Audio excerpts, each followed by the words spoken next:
Assalomu alaykum ustoz. Alaykum assalom. Suhbatimizga xush kelibsiz. Bugun o'ylaymanki, juda ham bir manfaatli mavzuda yig'ildik. Bu manfaatligi ham doimiy nuqtai nazardan doim insonlarga foydali bo'ladigan va doim aktual bo'ladigan mavzu va bugungi kunlarda yana bir trendga chiqqan, zamonaviy tilda aytadigan bo'lsak, bu mavzu bu ilm haqida bo'ladi. Ijtimoiy tarmoqlarda ko'rib kuzatib turibmizki, ilmga qiziqish bor, xalqimizda, yoshlarimizda ayniqsa, va ilm haqida har qanaqa fikrlarni filtrlamasdan, umuman olganda ilmni qanday olishni bilmasdan ilm olayotganlar ham bor va ilmni to'g'ri yo'lda olayotganlar ham bor. Bugun Tirilish nashriyoti tomonidan Imom Navaviyning Ilm olish odoblari degan kitob chop etildi va bu kitob o'ylaymanki bugun ayni muddao bo'ldi va o'z vaqtida chop etilgan kitob deb hisobladim va bu kitobni varaqlab tanishib chiqayotganda bir muhim mavzuga ham uchrab qoldim. Unda ham aytiladiki, ya'ni u davrda ham shunday holatlar bo'lgan ekanki, gumonlilardan avval o'rganing degan bir o'git, ogohlantirish, ya'ni ilm haqida havoyi nafslari va gumonlari bilan ilm haqida gapiradigan kishilar kelishidan avval ilmni haqiqiy egalaridan, ishonchli insonlardan ilm oling degan bir ogohlantirish ham bo'lgan ekan. Umuman olganda bugun ilm olishning o'zi, uning fazilati va uning odoblari qanchalik muhim degan savol bilan suhbatni boshlasam ruxsat bersangiz. Bismillahirrahmanirrahim. Alhamdulillah vassalatu vassalamu ala rasulillah va ala alihi va ashabihi va man wala. Darhaqiqat inson ilm bilan aziz. Alloh subhanahu va taolo Odam alayhissalomni yaratgandan keyin yaratiboq qani unga sajda qilinglar degani yo'q. To'g'ri, undagi ruh bor edi, undagi ruh aziz farishtadan ulug' ruh bir mavjudot vujud edi. Lekin uning o'zi bilan ta'zimga loyiq emas ekan. Shuning uchun Alloh subhanahu va taolo Odam alayhissalomga ilmlarni o'rgatib, narsalarning, ashyolarning xususiyatlari, ismlarini o'rgatib ta'lim bergach, ana endi farishtalardan odamga sajda qilishini talab qildi. Mana shu joyda hikmat shuki, demak inson ilmga ega bo'lsa farishtadan ulug' bo'ladi. Agar inson haqiqiy ma'noda ilm olib, o'sha ilmga amal qilsa, darhaqiqat farishtadan ulug' zotga aylanadi. Ana shunday qilgan kishi shuning uchun farishtalar yetolmagan darajatlarga erishadi va farishtalar jannatda ularga xizmat qiladi. Bular hammasi mana shu ilmning natijasi, samarasi hisoblanadi. Ilm o'zi nima degan savolga aniq javob berib o'tish lozim deb o'ylayman. Ilm bu bilim, bizdagi bilish so'zi bilan ma'nodosh, o'zi o'zakdosh so'zlar.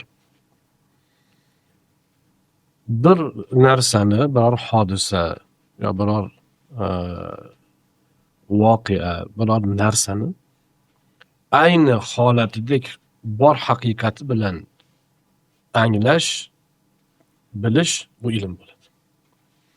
Misol uchun mana shu kitob, shu kitobning rangi bor, bezagi bor va hokazosi bor.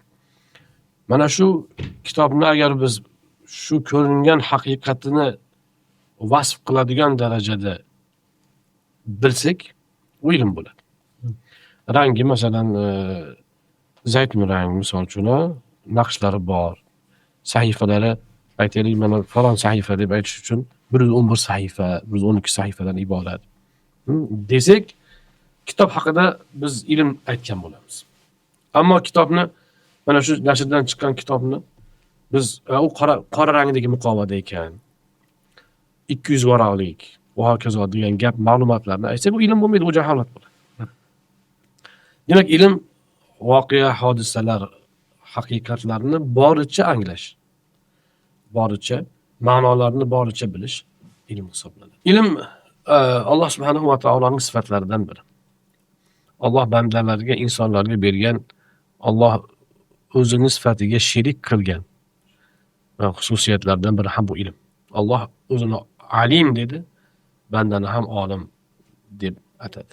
Shunday ekan bu ilm demak inson hayotining barcha jabhasini isloh qilishi va ilmga asoslangandagina inson saodat topishi demak shubhasiz haqiqat bo'ladi. Islom ulamolari mana shu ilm olishda ham o'ziga yarasha odoblar, shart-sharoitlar borligini bayon qilganlar va qadimdan Payg'ambarimiz alayhissalotu vassalomning davrlaridan tortib bugungacha bu mavzuga juda katta e'tibor beriladi. Rasululloh akram alayhissalotu vassalom o'zlari o'qish yozishni bilmaganlar, lekin Alloh u kishiga ilm vahiy qildi. Birinchi oyatlaridayoq o'qi degan xitob bo'ldi.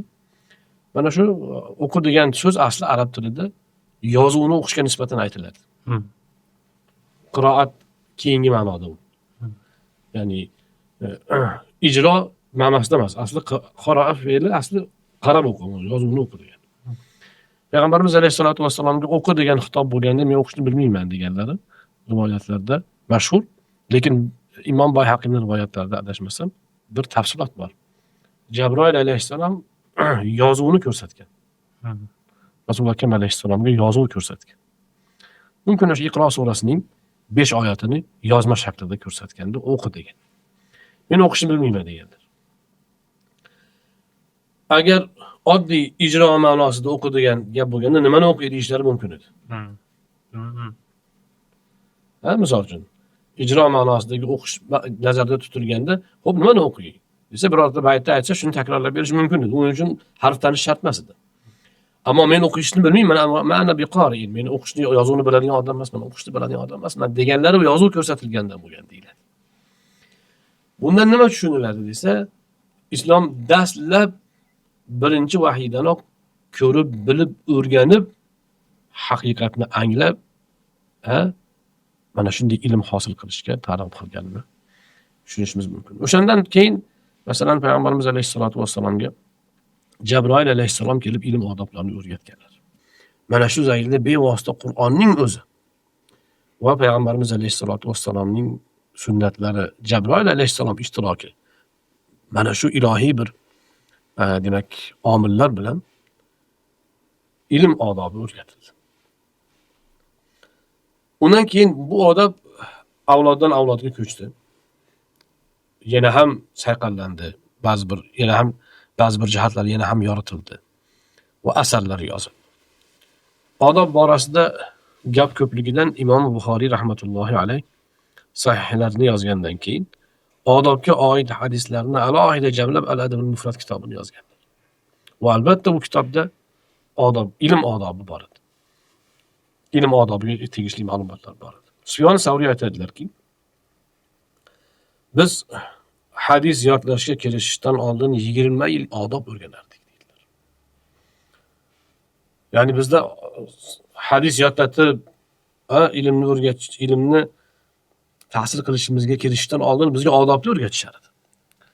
Rabi'a ar-Rayn Imom Malikning ustozlari, Imom Malikning onalari o'g'illarini kuzatyapti, Rabi'aga borsang, ilmdan oldin odobini o'rgan deganlar. Bunga o'xshash rivoyatlar juda ham ko'p. Imom Navoiy ham kitobda keltirganlar juda ko'plar. Hatto Abdulloh ibn Muborak Imom Buxoriyning katta ustozlaridan endi bu kishi Imom Buxoriydan oldin mu'minlarni hadis ilmidagi amiri degan unvonga sazovor bo'lgan kishi. Shunday katta muhaddis, faqih Imom Abu Hanifaning shogirdlari fiqhda. Rahmatullohi alayhi. Bag'dodga ketyapman debdilar. Desalar ashablari aytishdiki, Bag'dodga borib nima qilasiz? Kimni oldiga ketyapsiz? Ibn Avnni oldiga ketyapman. Ibn Avnni oldiga siz nima qilasiz? Deyishdi. Ya'ni Ibn Avnni siz oladigan narsa yo'q-ku. Siz oladigan ilm yo'q-ku Ibn Avndan. Shunda Abdulloh ibn Muborak aytibdilarki, undan odob, axloqni o'rgangan ketyapman. Zabardast olim. Lekin ilm olish odobini o'rgangan shu vaqtgacha ham. Lekin Ibn Avnda bu borada ustunlik bor ekan. Odobini o'rganish uchun Bag'dodga ketyapman. Islom ulamolari ilmga mana shunday odobni yo'lga qo'yganlar va bu borada asarlar yozganlar. Bu Bu mavzuda ming afsus bizning bugungi kunda suhbatlar, kitoblar juda ham oz, ayniqsa ta'lim muassasalarimizda e'tibor juda ham kam. Nolaveramiz, bolalar axloqsiz bo'lib ketyapti, odobsiz bo'lib ketyapti, bu o'lyapti deymiz. Xo'p, o'shuni muolajasi uchun nima qilish kerak? Nimani o'rgatish kerak? Qanday shu muammoga yechim berish kerak? Bu haqda bir tayinli bir fikrni aytish ko'p ham uchramaydi. Odob, ilmga nisbatan odob ochig'ini aytganda oldingi ulamolarimizni asarlariga yoki hayot tarzlariga solishtirsak, bugun juda ham tanazzulda desak xato bo'lmaydi. Nega desangiz, oldinda hamma ilm olish uchun ustozning huzuriga borgan. Hozir endi qulayliklar ustoz shogirdlarning huzuriga kelyapti. Mana shundayoq o'zi ba'zi bir shogirdlarda ilmga munosabat o'zgaryapti. U xaridor emas, to'q savdo qiluvchiga aylanib qolyapti. Va hokazo. Ustozni maqomini singdirish uchun unga alohida joy solingan oldin. Shogirdlar yerda tiz cho'kib o'tirgan. Bu ham ilmga nisbatan odob. Va mana shu tiz cho'kib o'tirib ilm olishda alohida halovat bor, ruhoniy bir quvvat bor. Bunga o'xshagan ishlarda ba'zi bir kamchiliklarimiz borib endi mana biz ijtimoiy tarmoqlarda tarqab qolyapti. O'qituvchisini urganlar. Unga ozor beruvchilar, ularga tajovuz qiladigan darajaga yetgan holatlar. Ular hammasi shuni anglatadiki, bugungi kunda aynan mana shu kitob nihoyatda zarur. Juda ham zarur, hammaga zarur. Qani endi qo'llanma qilib o'qitilsa masalan, yoki buni tili ilmiyroq kitob bu, uni soddalashtirib yoshlarni sharhlab, yoshlarni fahmiga moslab yangi asarlar yozilsa. Men bir maqola yozib berdim, bir shu rasmiy tomonlardan talab tushganda, ustoz shogirdlik odoblari borasida bir maqola yozgan bo'ldik. Uni nashr qilishdi, qaysi bir jurnallarda nashr ham bo'ldi. Lekin bu borada juda ko'p ish qilinishi kerak va juda ko'p, demak, hozir ehtiyojimiz nihoyatda katta. Ilmga odob bilan yondashishning zarurati shundan bilinadiki, ilmni odobsiz o'rganganda ilmda baraka bo'lmaydi. Shu savolni bermoqchi edim o'zi. Har bir narsani, ya'ni har bir nozil bo'layotgan, har bir bizga o'rgatilayotgan narsani ortida albatta hikmat bor. Madomiki ilmni odob bilan o'rganish ham o'rgatilgan ekan bizga, uni ortidagi hikmat nimadir? Ya'ni uni psixologik tarafi bormi? Qandaydir baraka yoki bir undan olinadigan manfaat, samara kuchayadimi degan savolni bermoqchi edim o'zi. Aynan o'sha ilmning samarasi va uning manfaati, barakasi odob bilan bo'ladi. Ilm o'zi nima? Ilmni bilish dedik-ku. Bizda ilm manfaatli yoki manfaatsiz ilmga taqsimlanadi. Ilm odob bilan bo'lgandagina manfaatli bo'ladi. Odobsiz ilm olinganda birinchidan ilm samarasiz bo'ladi. Ikkinchidan manfaatsiz yoki zararli bo'lishi mumkin. Ba'zi bir kishilar ilm olyapti, o'rganyapti, nimalardir kashf qilyapti. Natija haligi Erkin Vohidovning inson qasidasida bor. Atomni ijod etib, dahshat balo bunyod etib, oqibatni yod etib, hayron o'zing. Ba'zi bir ilmlarni insonlar o'rganyapti, insoniyatni boshiga kulfatga sabab bo'lyapti. Balki mana shunga o'xshash odoblarga rioya qilinmasligi ham mana shuni ortida bordir. Shuning uchun bizning musulmon an'anasida, buyuk ajdodlarimiz merosida odob ilmdan oldin turadi. Ya'ni birga ketish kerak. Bir qadam odobni oldinga qo'yiladi. Odobini bilib keyin ilmini o'rgan. Har bitta ilmni odobi o'rganiladi. Oldingi ulamolarimizni mana biz hayotlarini o'rgansak, yozgan asarlarini o'rgansak, aql bovar qilmaydi. Tuyada yurib, otda yurib, piyoda yurib, qachon shuncha gapni o'qib, qachon yozib, qachon shaharlab ulgurgan ekan deysiz. Aql bovar qilmaydi. Bugun samolyotda yurib, kompyuterlar bilan o'sha ishni qilish imkonsiz, mushkul. Ular qanday ulgurgan? Baraka. Mana shuni baraka deydi. Ozgina harakat ko'pgina sabab. O'sha barakaning sabablaridan asosiy omillardan biri bu o'sha ilmga odob bilan yondashish. Agar biz bugun o'sha odoblarni tiklaydigan bo'lsak, bugun hozir ilmni olayotgan foydalarimiz bir necha barobar ko'payib ketishi tayin. Albatta. Odob, axloq deganda biz masalan zamonaviy tilda aytiladigan bo'lsak, masalan, etika deyiladi.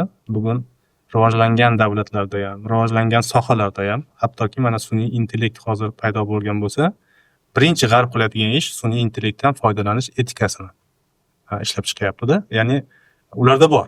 Bizda lekin aytganingizdek o'zimiz bu narsaga juda katta e'tibor bermayapmiz. Ustoz, siz aytib o'tdingiz, ya'ni hozirgi kunda ilm olish odobiga bo'lgan e'tibor bu balkim kitobxonlar tomonidan, ilm oluvchilar tomonidan ham, balkim ilm berish pedagoglar tomonidan ham kam e'tibor berilyapti. Boya aytib o'tdingizki, ya'ni bu sohaga oid juda ko'plab ishlar qilingan. Shunga o'xshash, ya'ni bu kitobga muqobil bo'lgan bizni yurtimizdan yetishib chiqqan yoki bo'lmasa islom olamida mashhur bo'lgan kitoblar, asarlar haqida ham aytib o'tsangiz. Hakim Termiziyning kitoblari bor, Adabul Muridin degan. Muridlarning odoblari degan, shu ilm olish odoblariga oid kitob. Odobga oid hamma kitoblarda ilm olish odobi borasida gap ketadi. Mavzu, ya'ni sarlavha ochiladi alohida bu mavzuga to'xtab o'tiladi. Ibn Jamoning kitoblari bor aynan bu mavzuda. Keyin Imom Zaranjiyning kitoblari bor, mashhur. Ta'limul Muta'allim degan kitob. Bizda odatdan o'sha ilm talabini bosh bosqichlarda o'qitilar edi. Tarjima bo'lib ham chiqdi. Shunga o'xshash kitoblar, odob kitoblar bor. Aynan ilm odobiga xos, ya'ni atalgan. Endi oxirgi paytlarda masalan ijtimoiy odoblar kitoblari chiqdi, Shayx hazratlarining kitob asarlari. Bunda ham ilm olish odoblari bor. Ustozning odobi va talib ilmga tegishli odoblar bor. Yana bir kitob chiqdi, islomda axloq ensiklopediyasi degan. Yaxshi kitob, ikkita mujalladdan iborat. Bunda ham ilm olish odobiga alohida demak sahifalar ajratilgan va hokazo. Ammo bu kitoblar birinchidan bir chekada qolib ketyapti. Mustaqil kimdir o'qiyapti. Ikkinchidan buni alohida qo'llanma qilib o'qitilishini men hali kuzatganim yo'q. Aslida bizda mana shu axloq odob ilmi islom, ya'ni maktablarida, madrasalarida alohida fan sifatida qaraladi bunga. Bizda ko'pincha axloq odob desa, endi otasi o'rgatadi, onasi o'rgatadi deb qo'yishadi. Ota-ona bir narsa o'rgangan bo'lsa, tuziga endi. Bir ikkita kitob o'qib, bir ustoz ko'rgan bo'lsa, mayli bir nima qilar.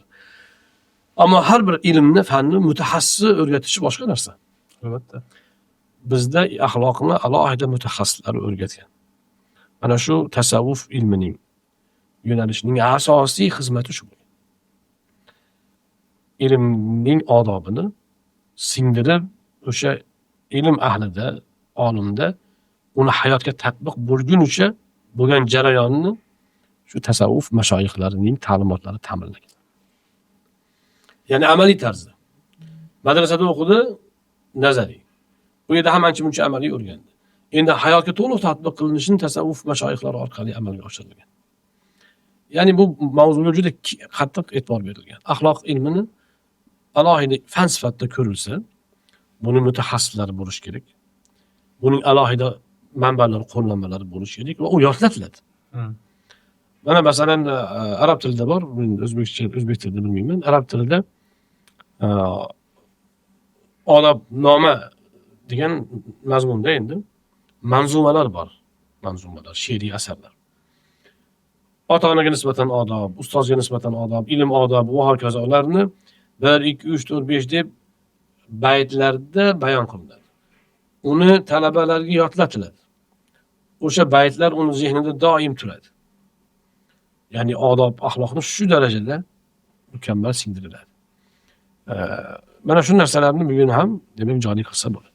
Bizda hozir maktablarda masalan tarbiya fani, o'qitilyapti, lekin siz aytgandek o'sha ilm olish odobidan ham alohida mavzu qilib nafaqat maktablarda, oliy ta'lim muassasalarida ham qo'ysa to'g'ri bo'ladi va umuman olganda bizda mana ko'rishimcha, ya'ni shaxsiy fikrim, odobni fan ekanligini juda ko'pchilik ham bilmaydi.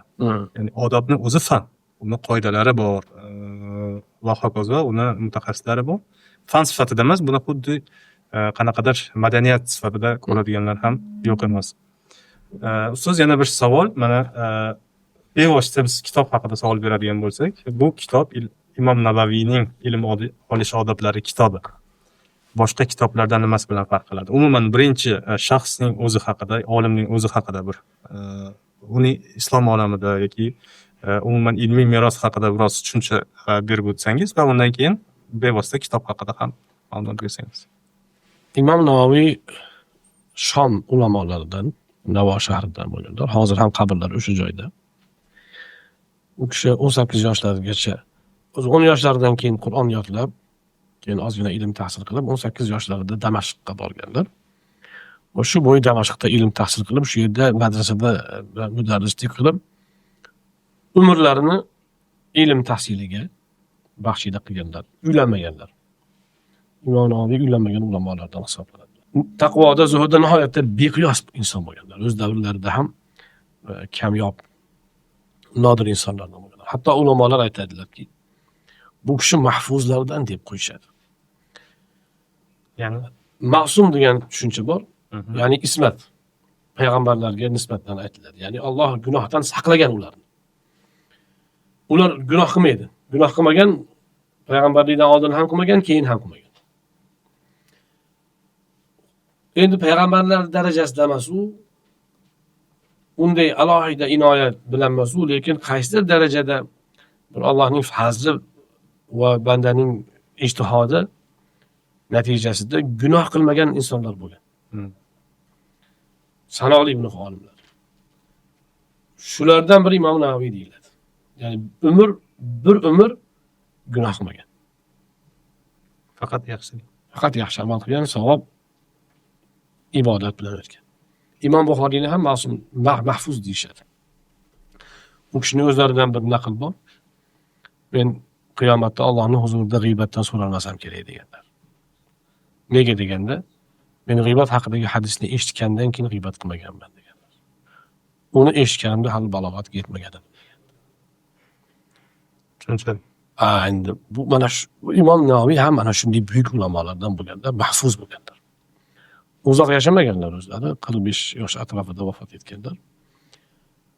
Keyin bu kishi hajga borib kelgandan keyin deydi ulamolar, Alloh bir ajoyib fath bergan ekan bu kishiga. O'qigan narsasi yodlanib qolar. Va ilm talabida shu darajada ijtihod qilganlarki, jiddiy jahd qilganlarki, bir kunda 12 ta fandan dars olar ekanlar. 12 ta ilmdan, 12 ta ustozdan ta'lim olar ekanlar. 12 ta kitobdan. Va 2 yil deydilar, yoni yostiqqa tegmagan ekan. 2 yil faqat kitobning ustida o'qigan. Keyin ham ko'pincha shunaqa bo'lgan. Shogirdlardan birlari bir kun so'rabdiki, Imom Navoiydan, ustoz siz uxlaysizmi o'zi? Qachon uxlaysiz o'zi? Hech uxlaganingizni ko'rmayapmiz. Desa, uyqu o'ta g'olib kelib meni uxlatsa uxlatdi. Bo'lmasa uxlamayman derkanlar.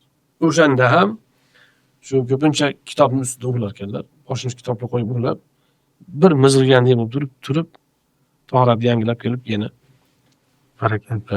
kitob mutolaasida va ilm tahsilida va kitobatida davom etganlar. Imom Navoiy rahmatullohi alayhiga Alloh shunaqa bir fayz baraka berganki, bu kishining hamma asarlari butun islom ummati sevib o'qiydigan asar kitobga aylangan. Bo'lmasa shu mavzuda boshqa kitoblar ham yo'q. Masalan, Arba'in. 500 dan ortiq Arba'in bor. Lekin Arba'in desa Imom Navoiyning Arba'in ham eslaydi birinchi bo'lib. Ilm olish odoblari borasida ham juda kitoblar ko'p. Lekin Imom Navoiyning kitobini hammasi boshqacha sevib o'qiydi. Alloh bu kishiga taqvosiga, ixlosiga baraka bergan. Shu ilmiga baraka bergan. Endi ilmiy jihatdan olganda u kishi hadis va fiqh ilmida, usul ilmida islom tarixida o'tgan sanoqli ulamolardan hisoblanadilar. mazhablari fiqhda Shofiy bo'lgan, aqidada Ash'ariy mazhabda bo'lganlar. Va Ash'ariylikni ham Shofiylikni ham himoyasida eng zabardast ulamolardan bo'lganlar. Imom Navoiy rahmatullohi alayhini hatto aytiladiki, muzahhibul mazhab deyishadi. Ya'ni mazhabni sayqallagan kishilardan hisoblanadi. Imom Navoiydan keyingi Shofiy mazhab ulamolari, kishilari oldingi ulamolarning so'zini tanlashda Imom Navoiyga murojaat qiladi. Falonchi u degan, pistonchi bu degan ekan. Xo'sh, Navoiy qaysi xulosaga kelgan ekan? Deyishadi, Imom Navoiyning tanlovini qabul qilishadi odatda. Ya'ni bu kishi mazhabda mana shunday darajada Shofiy mazhabini haligi darg'alardan hisoblanadilar. Imom Navoiy rahmatullohi alayh o'z davrlarida ijtimoiy munosabatlarda ham faol bo'lganlar. O'z davrlaridagi sultonlarga, amirlarga ham nasihat qilganlar. Sulton Baybarisga nasihat qilganlari va uni ba'zi bir tasarruflarda to'g'ri yo'lga chaqirib unga maktublar yozganlari asarlarda keladi. Bir o'sha tatar nimalarga Mo'g'ul tatarlarga qarshi urushlardan birida Sulton Baybaris odamlardan urush uchun pul yig'ishga fatvo berishni ulamolarga aytgan. Shunda ko'pchilik ulamolar albatta dushmanga qarshi jangda albatta hamma xalq ishtirok etishi kerak. Qo'ldan kelgancha yordam qilish kerak, soliq solsa bo'ladi bu uchun deganda Imom Navoiy bir qo'shimcha qilganlar. Aytganlarki, oldin sulton o'zini ortiqcha xarajatlarini qisqartirish kerak degan. Xalqdan bunga yordam olish uchun men hozir xabarim bor degan, faloncha xizmatkori bor ekan, pistoncha tillasi bor ekan, faloncha bog'i bor ekan, falon joyda buni ham ko'ngil xushi ish bor ekan. Mana shu narsalarni oldin jalb qilsin. Keyin yetmaganini xalqdan olsin degan fatvoni bergan, lekin sultonga yoqmagan. Yoqmaganda ham Imom Navoiy o'z fikrida qolganlar va sulton aytganki, sulton u kishiga qattiqroq gap gapirgan, ammo biror chora ko'rishga jur'at qilmagan. Va aytganki, Imom Navoiyni keyin hurmat qilib qo'ygan. U kishini jur'atlari bir hisobda sultonni g'azabini keltirgan bo'lsa ham ikkinchi jihatdan uni e'tirof etishga olib borgan. Imom Navoiy Dorul Hadisda Damashqda o'sha Dorul Hadisni rahbari vazifasini ham bajarganlar. Odatdan bu mavqega ancha-muncha odam munosib ko'rilmagan. Imom Navoiy o'zlari unamaganlar. Lekin majburlab hamma shogirdlar, boshqa haligi safdoshlar sizdan boshqasi loyiq emas bunga deb Imom Navoiyni demak o'sha Dorul Hadisda rahbar etib saylashgan. Bir umrchi bir hujrada yashab o'tganlar. Bir hujrada yashab o'tganlar. Hatto bu kishining zuhd taqvolari zarur masal bo'lgan. O'zlari yozgan kitoblarni ham bir muddatdan keyin yoqib olganlar. Ba'zi birlar yo'qotganlar. Ba'zi xatosi bor deb bilganmi yoki ixlosiga shubha qilganmi. Ammo shogirdlar saqlab qolishib, keyin u kishining asarlarini davom ettirishgan. Va Imom Navoiy mana shunday tarixda iz qoldirgan. U kishining qabrlari ham karomati zohir bo'lgan qabrlardan hisoblanadi deyiladi. Qabrlarning tepasida bir daraxt bor ekan. Daraxt u kishi dafn qilingandan keyin bir daraxt o'sib chiqqan ekan qabrning oldida. Shu daraxt har qanchalik talofatlar bo'lib, boshqa bo'lib, hamma yo'q yolib kelsa ham shu daraxt turaverar ekan. Hatto oxirgi mana shu Suriyada bo'lgan urushlarda Imom Navoiyni maqbaralarini portlatishgan, boshqa bo'lgan maqbarasini qaytib tiklashibdi, daraxt qaytib yana ko'karib chiqib yotibdi ekan. Va Imom Navoiyning shu qabrlarida ajoyib bir fayz baraka borligini ko'p demak qalbi ochiq orif odamlar ta'kidlaganlar. Rahmat Ustad. Bevosita kitob haqida savolim bor edi. Ya'ni bu kitobni bugun o'qishimiz qanchalik muhim, uni mavzulari nuqtai nazaridan. Va shaxsan o'zingizga bu kitobdan eng tavsiya qilgan tomonlarni ham bizga aytib bersangiz. Kitobda ilm olishni odoblari deganda faqatgina masalan tahoratga o'tirish, ba'zi bir ustozga nisbatan hurmat va hokazolar bilan cheklanmagan.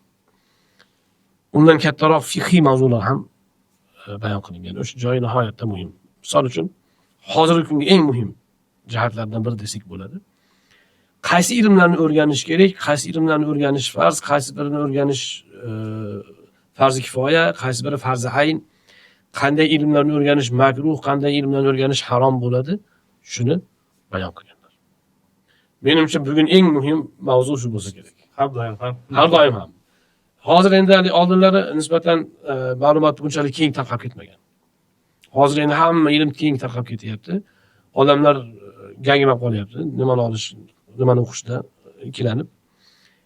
Imom Navoiy foydali ilmlarni sanaganlar, zarur ilmlarni. Masalan, birinchi bo'lib kishi o'ziga farz ilmni o'rganish kerak. Qaysi ilmlar farz? Falon ilmlar farz. Uylanadigan bo'lsa, uylanish ilmi farz. Savdo qiladigan bo'lsa, savdo qilish ilmi farz degan gaplarni aytamiz. Shu joyda fiqhiy istilohlarga ham bu kishi e'tibor berganlar. Aytadilarki, masalan, savdo qiladigan odam savdo ilmini bilish vojib degandan ko'ra deydilar. To'g'rirog'i deydilar. Ilmini o'rganmasdan savdo qilsa harom deyish kerak deydilar. Yana ham daqiq jumlani yana ham aniqroq. So'zni tanlashda yana ham aniqroq, yana ham so'zni ishlatishda xuddi haligi masalan menga vojib bo'libdi ilm deb o'rganib turib keyin iyog'iga o'sha ishni qilmay qolish ham mumkin-ku. Unda hali vujubiyat nima bo'ladi? Bekor ketgan bo'ladi. Vujub degan so'z. Ana shu e'tiboridan deydilar, buni yana ham to'g'ri topgani deydilar. Hukmini bilmasdan o'sha ishni qilish harom desak to'g'ri bo'ladi deydilar. Shunda chiziq chizib turib, kim qayerda turganini yana boshqa gaplarni aytardi deydilar. Shunaqa ilmlar ham payg'ambarlarga ham berilgan vaqtida. Sulaymon alayhissalomga saltanat ilmi berildi. Hayvonot bilan gaplashish tili berildi. Bular bunday aytganda ibodat emas. Yoki ba'zilar o'ylaganda dindan iborat narsa emas. Insonning hayotiy ishlar. Matematika deymizmi, fizika deymizmi, boshqa deymizmi, insoniyat bu ilmlarni qayerdan olyapti? Alloh yaratgan borliqni o'rganib kashf qilyapti. O'shanda ham hammasini kashf qilayotgani yo'q, qaysidir darajada kashf qilyapti. Yana kashf qilmagani qancha? Shuning uchun bu ilmlarning hammasi Allohning ilmi hisoblanadi. Farqi hali aytganimizdek, birini Alloh payg'ambarga nozil qilgan, yana birini insonlar o'zi kashf qiladi. O'sha payg'ambarga nozil qilingan ilmlar ham faqat jannat do'zaxning gaplaridan iborat emas u. Hayot tarzi, halol yashash, ma'naviy qonuniyatlar dunyodagi, moddiy qonuniyatlar yonida. Jismoniy poklik, qalbiy poklik va hokazo mana shunga o'xshagan juda ko'p bunday aytganda hayot tarzi o'rgatadi. Fiqh nima? Fiqh hayot tarzi. Muomala munosabatlarimiz asosan. Shuning uchun hech ikkilanmasdan aytiladiki, ilm odobi deganda hamma ilmga nisbatan aytiladi va samarasi ham hamma ilmga nisbatan bo'ladi. Olimda, masalan, Xorazmiylar paytlarida, Imom Buxoriylar paytlarida, shu dastlabki davrlarda madrasalar bo'lmagan. Hamma ilmni masjidda o'qishgan. Tajribiy ilmlarni ham, diniy ilmlarni ham masjidda ustoz huzurida joyda o'qishgan. Hech kim aytmaganki, sen Qur'on o'qiyotganingda mana odobga rioya qilasan. Hadis o'rganganda bunyoda mana odobga rioya qilasan, mana bu ilmlarda u odob qilmasang bo'laveradi degan gap bo'lmagan. Masjidda ustoz huzurida bir xil olingan hamma ilmlar, bir xil o'rganilgan. Odobi ham bir xil bitta odob bo'lgan. Va natijasi ham samarasi ham albatta bir bo'ladi. Ustoz. Agar mana shu nuqtani siz yaxshi eslatdingiz, mana shu nuqtadan kelib chiqib aytsak agar musulmonlar agar tajribiy ilmlarga nisbatan boshqalar qilgan mehnatni qilsa, boshqalarga nisbatan yana ham katta natijalarga erishadi. Va dunyo bugungidan ham taraqqiy etadi. Bundan ham Ya'ni ham osuda, yana ham barakatga to'ladi. Keyinchalik ham bizda mana madrasalar barpo qilindi. Butun islom olamida, xususan bizda birinchilardan bo'lib barpo qilindi. Shu madrasalarda ilm olinganda, ilm tahsil qilganda u ilmlarni mana bunisi diniy ilm, bunisi dunyoviy ilm degan taqsim bo'lmagan. Mana Mirzo Ulug'bekni madrasalari o'rganing, dastur qanaqa bo'lgan? Hozirgi matematika, astronomiya. o'quv dasturi fiqh, hadis, qiroat, matematika, astronomiya hammasi bitta joyda o'rganilgan.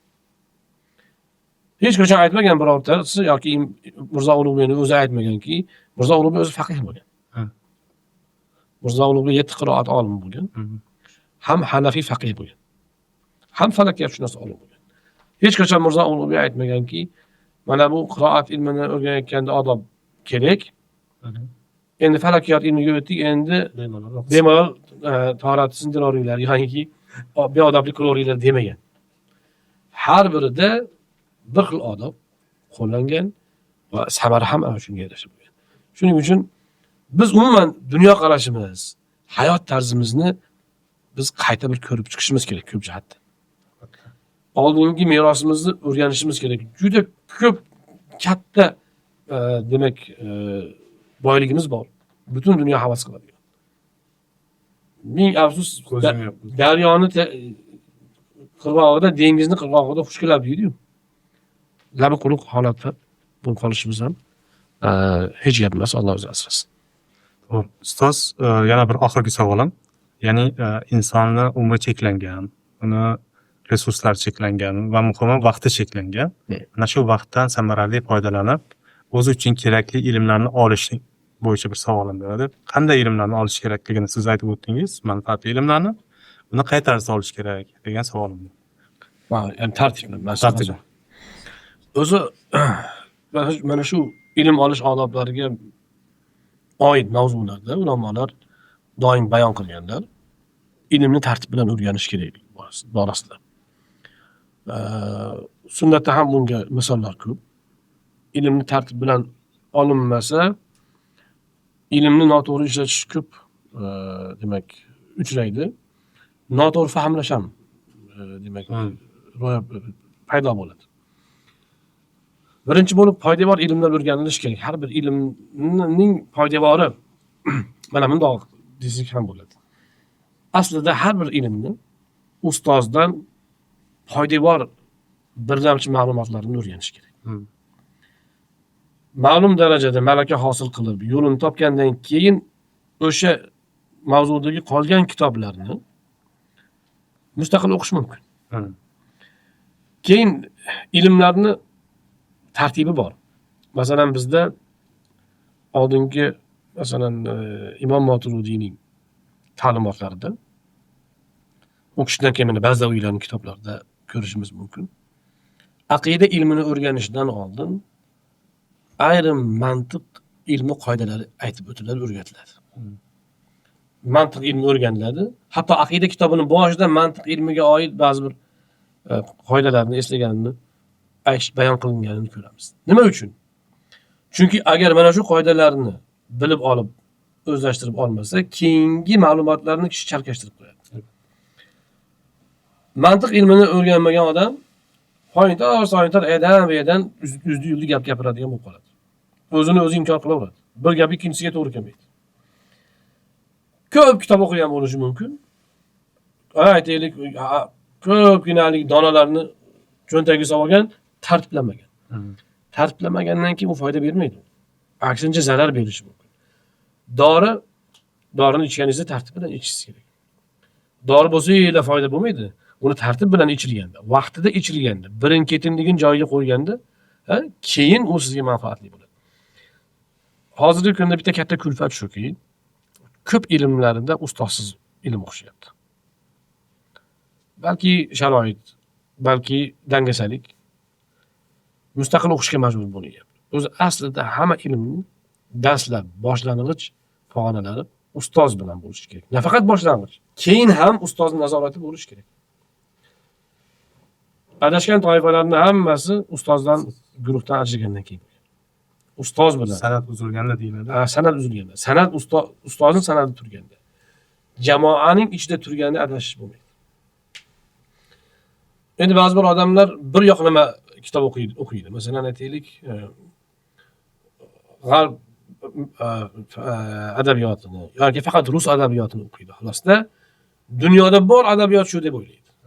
Bor gap shu deb o'ylaydi. Aslida undan boshqa madaniyat, boshqa maktab, madrasalarning ham shu mavzuda yoki shunga o'xshash mavzularda qarashlari bor edi. Ularni solishtirish kerak edi.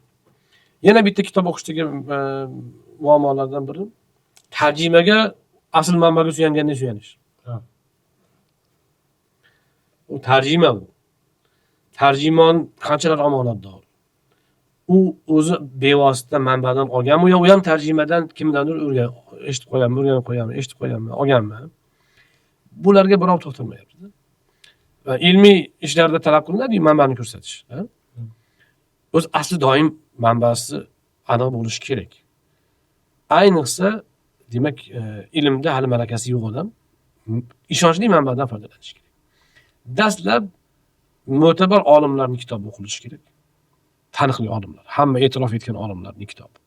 Shu sohada falonchi, masalan, aytyapmiz-ku, Shofiy mazhabida Imom Navoiy aytaylik eng mo'tabar ulamolardan, buni oddiy odamlar aytmagan, Shofiy ulamolarning o'zi aytgan. Demak, Imom Navoiyga o'xshash olimning Shofiy fiqh bo'yicha kitobini o'qisangiz, undan keyin bu mazhab borasida boshqa kitoblarni o'qisangiz to'g'ri tushunasiz. Xuddi shuni singari hamma mavzuda, ayniqsa dinga oid gaplarni gapirayotganda, albatta asl manbalarni birinchi o'qish kerak. Mo'tabar ulamolar eng oson, ya'ni siz qaysi kitobdan boshlaykin desa, sohani bilgan odam kitob tanlaydi. Bilmagan odam nima qiladi desa, bilmagan odam muallifni tanlaydi. Ishonchli olim shuni kitobini o'qish kerak. Undan keyin shu mavzuda boshqa kitobni o'qisa, endi solishtira oladi. Keyin ilmni mana shu betartib o'qishda haligi ostin ustin bo'lib ketib qoladi fikrlar. Nima tinmagan bo'ladi. Fikr tinmagan bo'ladi. Ozaygan gapni ayta oladigan bo'lib qoladi. Bu o'sha poydevor ilmlar yo'qligidan bo'ladi. Va ustozdan ilm olganning kulfat hisoblanadi. Lekin hamma kitobni ustoz bilan o'qish shart emas, to'g'ri? Ba'zi kitoblarni ustozsiz o'qisangiz bo'ladi. Ammo poydevor ustoz bilan barpo qilinadi. Bizning islom ilmlarida ajoyib xususiyat bor. O'zingiz sezmagan holatda sizni fikringizni to'g'rilab qo'yadi. Misol uchun, oddiy farz bilan vojib sunnat degan tushuncha. Hamma oddiy namoz ham biladi. Vojib, farz bilan sunnat ikkalasidan birini tanlash kerak bo'lib qolsa nima qilinadi? Farzni tanlanadi. Sunnat keyinga suriladi. Jamoatga kelib qoldi, jamoat namoz o'qiyapti, farz o'qiyapti, sunnatni o'qimagan edi, nima qiladi? Sunnatni keyinga qoldiradi yoki tark etadi. Mana shu qoidalar bor-ku. Mana shu qoidalarning o'zi kishini tafakkurini ancha chaqlab qo'yadi. Hayotda ham majburiyatni birinchi hayot. Shuning uchun aytishimiz mumkinki, boshqa ilmlarni to'g'ri fahmlash uchun ham islom ilmlarini to'g'ri o'qish nihoyatda yaxshi foyda beradi. Shuning uchun bizning oldingi ulamolarimiz hech birov qilolmagan islohotlarni qilgan. Masalan, aytaylik, oldingi qadimgi Yunon falsafasi, o'sha vaqtdagi boshqa falsafaning ichida hamma ilmlar bo'lgan-ku. O'sha ilmlarni insoniyatga yaroqli holatga olib kelib taqdim qilgan musulmonlardan boshqa xalq bormi? To'g'ri, o'sha qadimgi Yunon faylasuflari, olimlari yaxshi bir yutuqlarni aytishgan. Yaxshi ilmlarni kashf qilishgan, to'g'ri. Ammo u holatida insoniyatga foydali emas bu. Uni olib, deyarli haligi eski otasidan qolgan uyni qaytadan qurgandek, buzib boshqatdan qurib, islom ulamolari insoniyatning bugungi taraqqiyotini asosiy poydevorini islom ulamolari qo'yib bergan. Va bunga nima uchun faqat musulmon ummati musharraf bo'ldi? Chunki ulardagi diniy bilim mana shu ko'nikmani ularda hosil qilgan, mana shu salohiyatni hosil qilgan.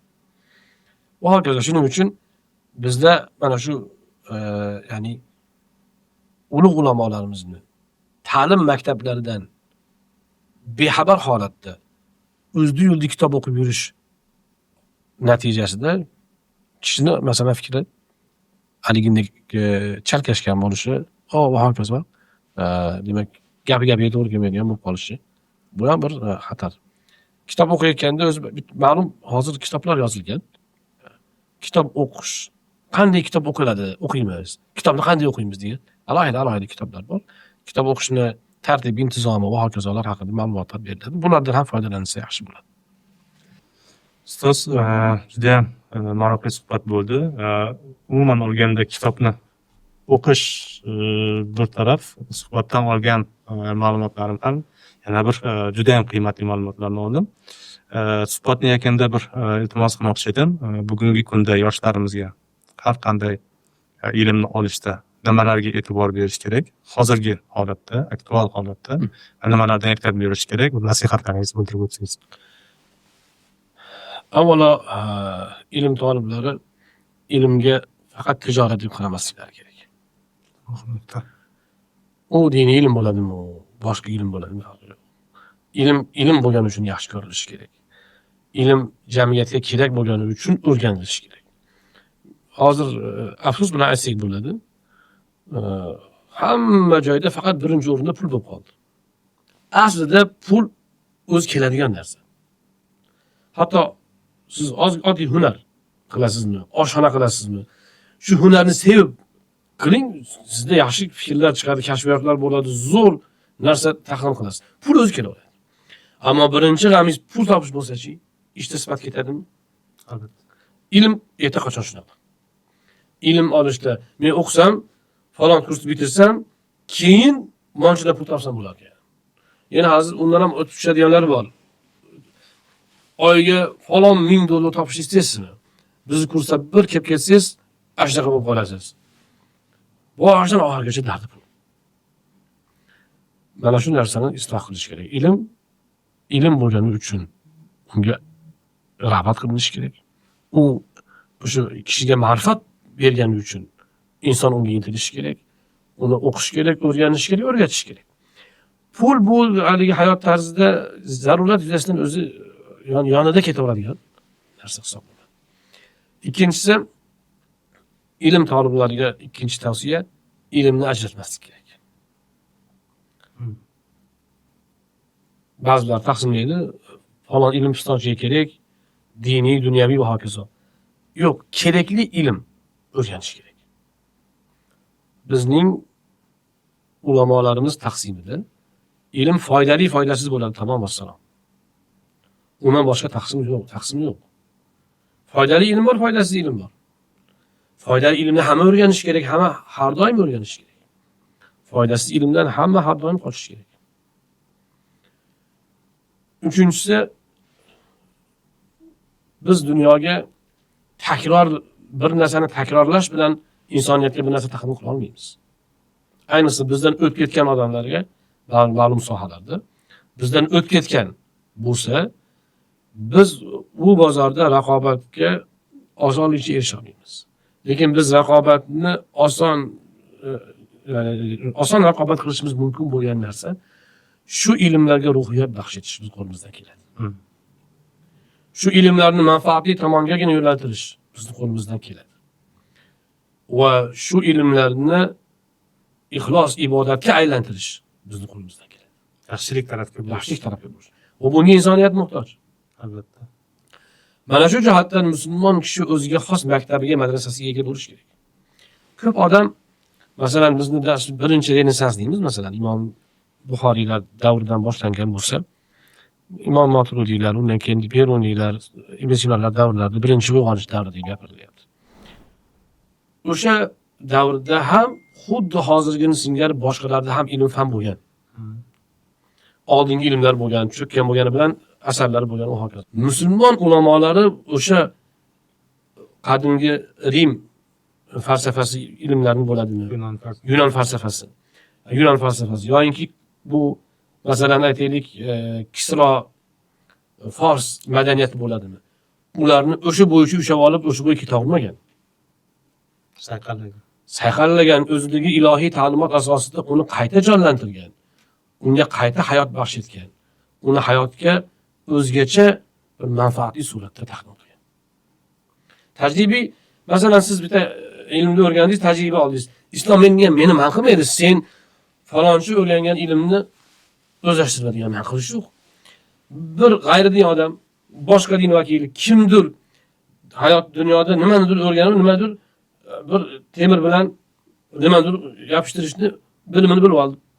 Nimadir uchirishni qonuniyatini kashf qildi. Suvda kemani yurishini masalan ta'minlashga nimadir yog'ochni kashf qildi. Hech qachon islom shariati sen o'sha ilmlarni o'rganma demaydi. Aksincha o'rgan deydi. Targ'ib qiladi, tafakkur qil deydi. Ammo ularni o'rganishda, uni o'zlashtirishda boshqa ilohiy ta'limotdan uzoqligi sababli haqiqatni topolmagan, gunoh bilan savobni ajrata olmagan kishilarni dunyo qarashi bilan qo'shib olma deydi. Ularni hayot tarzini qabul qilish shart emas. Ilmni o'zi olsin yetadi. Tajribani o'zini oling, ilmni oling. O'shanda siz o'zingizdagi bilim, ilohiy ta'limot, odob, axloqqa uni qorishtirsangiz, mana bu insoniyat uchun eng katta demak tortiq bo'ladi. Bizning buyuk ulamolarimiz qadimgi Yunon falsafasini qanday yangilab berdi. Aflotonni ba'zi bir gaplarini o'qisangiz, hech bir aqlli odam gapmas. Va hokazo. Lekin o'shani hikmatini topib, foydali joyini olib, to'ldirib Forobiy ikkinchi muallim bo'ldi. Al-Xorazmiy masalan Hind raqamini o'rgandi, boshqa qildi-da, lekin shu hindlardan raqamni o'rganayotgan paytda hindlarning kiyimini, bir narsasini olgani yo'q. Ularning haligi holini peshanasiga susgani yo'q. Ilm tajribasini oldi, lekin o'zidagi undan ulug' ilm bilan uni rivojlantirdi, uni yana ham foydali shaklda taqdim qildi. Bugungi yosh biz xalqimiz mana shu ajdodlarimizni mana shu ishlarini takrorlashlari kerak. Mana shunda ular tobelikdan chiqadi. Mana shunda ular o'z aytamizki, biz o'zimizga xos, o'zimizga mos yo'l tanlashimiz kerak. Ana o'shanga muvofiq yo'l tutgan bo'ladi. Undan keyin tavsiya yoshlarimizga yoshlikni g'animat bilish kerak. Yoshlik o'ynab yurish payti bo'lish bilan birga ilm olish davri ham yoshlik. Hazrat Navoiy aytadilar, yigitlikda ilm mahzani, qariylik hisobiga xarj qilg'ilani. Yigitligini ilmni yig', qarigani sarflaysan. Yoshlikdaqa imkoniyat keyin yoshlikda imkoniyat qaytib berilmaydi. Ayni bu yoshda ilm yoshi o'zi asli. Zehning ochilgan payt, hamma narsani uddalayman degan payt, ilm payt. Ming afsus mana shu davrda unutilib ketadigan. Bir marta bir uxlab tursa esdan chiqadigan ko'ngil xush narsalar bilan og'rib qoladi ba'zi bir yigitlar. Yo'q, 3 kundan keyin yo'q. Ulamolar aytadilar, ibodatning mashaqqati ketadi, savobi qoladi. Gunohning rohati ketib, gunoh qoladi. Yuk qoladi. Yuk qoladi shular 3 kunlar. Shuning uchun yoshlikdan oldingi ulamolarimiz taqvoga mahkam bo'lgan, keyin ilmda baraka topish uchun. Oilaviy munosabatlar, masalan, siz geografiyani, matematikani bildingiz, qaysidir tarixni yaxshi o'rgandingiz. Siz axloqiy jihatdan kamolatga erishasizmi? Yo'q. Axloq, ilm, diyonat boshqa narsa. Aynan ilm toliblari ilm yoshida mana shu narsalarni, mana shu ilmlarni ham o'zlashtirish kerak. Chunki yoshi ulg'ayib suya qotgandan keyin o'zini o'zgartirish qiyin bo'ladi. Tushunib yetadi ko'p narsani. Endi o'zgartirish qiyin. Yo'inki ko'p narsani qo'ldan boy berib bo'lgan bo'ladi. Shuning uchun yoshlikdan diyonatga, taqvoga harakat qilishlar kerak. Va har birlari kelajakda yurt uchun nimadir jamiyatga foyda keltirishni maqsad qilish kerak. Yeb ichish, uy qurish, mashina olish, ishlash, bular qulayliklar vositalar. Inson hayotiga maqsad qilib olishga arzimaydi. Ular shunday ham bo'lish kerak. Yo'l-yo'lakay qilinadigan ish. Maqsad o'zingiz shaxsingizdan tashqari insoniyatga bir narsa taqdim qilish. Har bir ilm tolibi agar mana shunday niyatni qilsa, inshaalloh nihoyatda go'zal bo'ladi. Juda muhim. Hozir ayniqsa hozirgi paytda inson o'zini hayotini siz aytgan narsalarga erishish uchun sarflab yuboryapti. Nafaqat boshqalarga yaxshiliklik va umuman yangicha bir yondashuvni o'rgatdingiz. Juda katta rahmat. Mana gapingizni to'ldirib qo'yaman hozirgi gapingizni. Masalan, Los-Anjelesda o't ketdi. Ram ketdi. Eng arzon uy falon million dollar dedi işte. Bir odam 20-30 yil pulni sarflab bitta uy qurdi. Bitta yer qimirlasa bir o'tkazsa yo'qolib ketar ekan. Nima bo'ldi endi hayot? Yo'qolib ketgandek bo'lib qoladi. Shuning uchun bu narsalarni hayotga asosiy maqsad qilib olmaslik kerak. Albatta ustoz, juda manfaatli suhbat uchun juda katta rahmat. Albatta o'ylaymanki, bu kitobni o'qish davomida juda ko'p manfaatlar olamiz va bizga mana shu olgan manfaatlarimizga, olgan bilimlarimizga amal qilish ham nasib etishini so'rab qolamiz. Rahmat, salomat bo'ling.